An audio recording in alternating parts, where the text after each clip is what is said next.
Tampa residents, hurricane season begins June 1st. Are you Tampa ready? Step 1, make a plan. When disaster strikes, it's critical to have a plan for how you and your family will get to safety, how you will get in touch if phones and internet don't work, and how you will let loved ones know you are safe.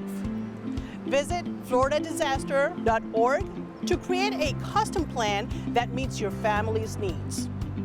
Step 2, get a kit. One of the most important tools for emergency readiness is your disaster supply kit. You may need to survive on your own after an emergency until first responders can reach you. This means having your own food, water, and other supplies to last for at least 3 days. Step 3, stay informed. The final step is to stay informed about emergencies and warnings from the City of Tampa.